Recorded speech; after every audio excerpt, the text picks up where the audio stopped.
Sebab itulah itu tadabbur Al-Quran. Allah sebut pasal wanita meminta benang, tapi pengajarannya iaitu orang yang buat amal soleh, buat ibadat, kemudian dia tinggal. Bukan setakat sama, lebih teruk daripada yang meminta benang tu.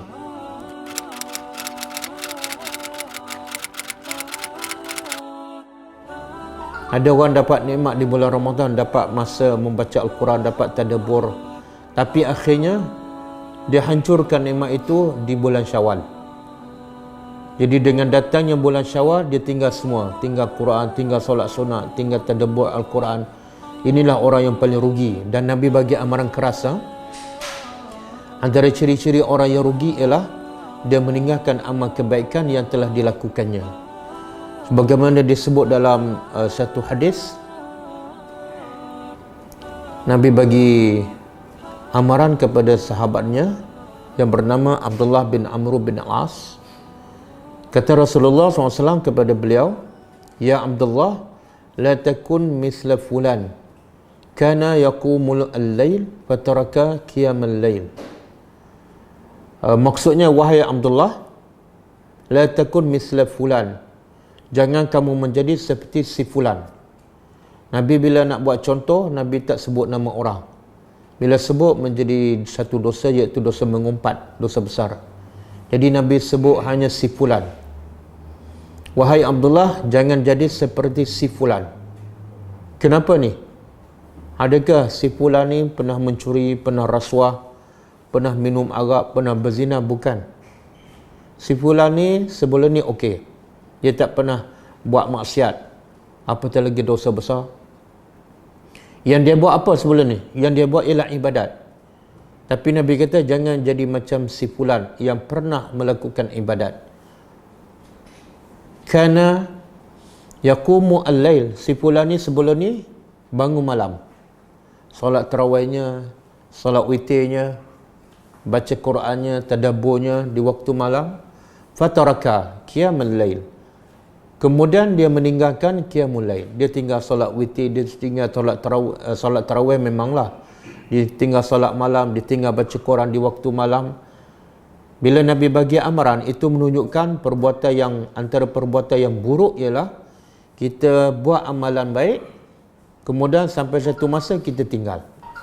Ini ciri-ciri, ya, tanda-tanda amalan seseorang tak diterima oleh Allah.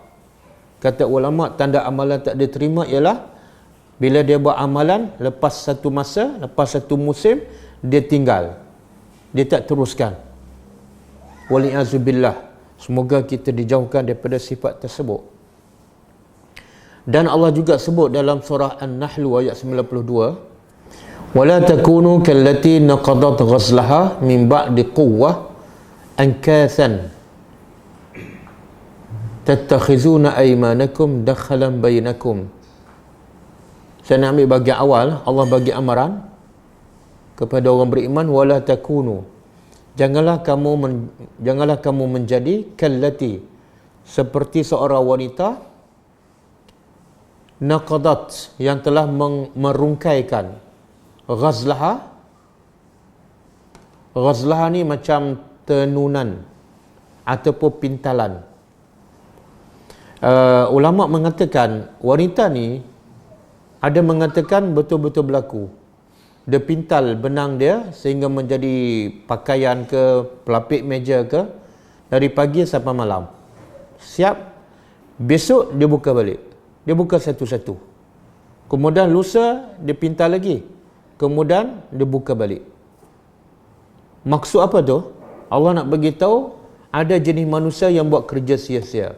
Kalau kita tengok wanita tu pintal benang sehingga jadi pakaian, kemudian lepas siap, kadang-kadang ambil masa satu hari, kadang-kadang sebulan. Lepas sebulan siap, dia buka balik. Kemudian dah buka balik, dia pintal lagi. Kita nak kata apa pada orang macam ni? Orang ni kita boleh kata orang gila lah. Orang tak waras. Buang masa je. Buat kerja penat-penat, habis masa, menunggu siap, tiba-tiba bila dah siap, dia buka balik. Biasa orang tak waras. Maka Allah sebenarnya Allah nak bagi perumpamaan, ada orang yang tak waras macam ni, tapi dia bukan pintal benang, dia bukan buat baju. Nak pintal ni susah kan? Nak pintal benang tu, pertama-tama zaman dulu, Mana ada alat kan? Pakai pintar dengan tangan, penuh tekun, berhati-hati, rajin, sabar. Jadi yang Allah nak bagi itu apa dia? Yang lebih teruk daripada itu, bukan merungkaikan balik pintal yang dipintal sekian lama, tapi yang lebih teruk daripada itu ialah dia bersolat, dia puasa, dia berzikir, dia baca Quran.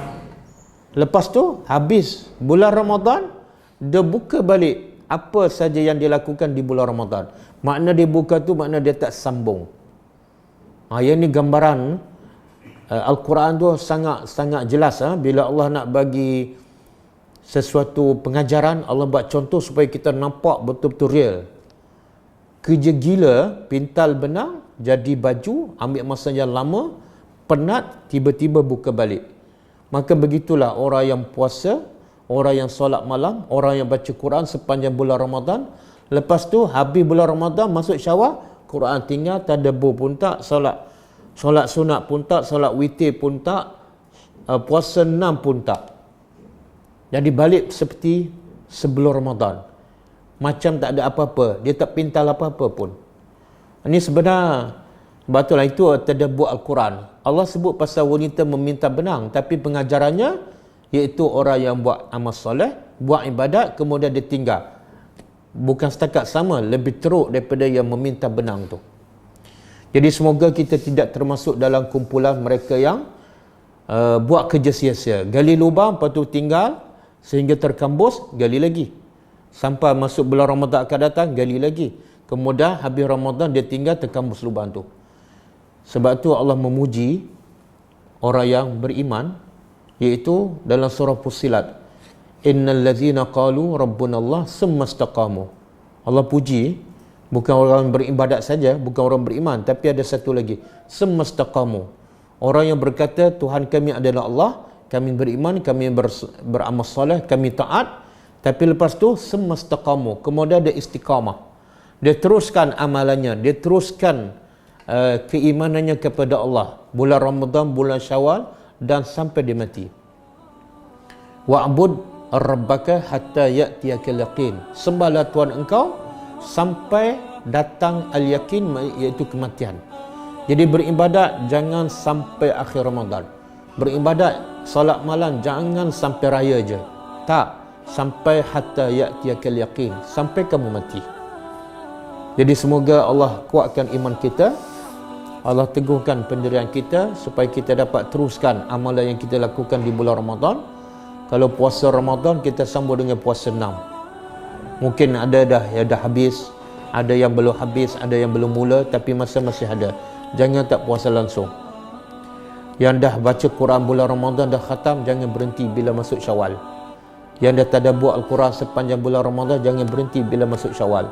Yang solat malam, solat tahajud ke solat witir, jangan berhenti bila habis Ramadan. Jangan buat kerja sia-sia yang sebenarnya bukan merugikan diri sendiri.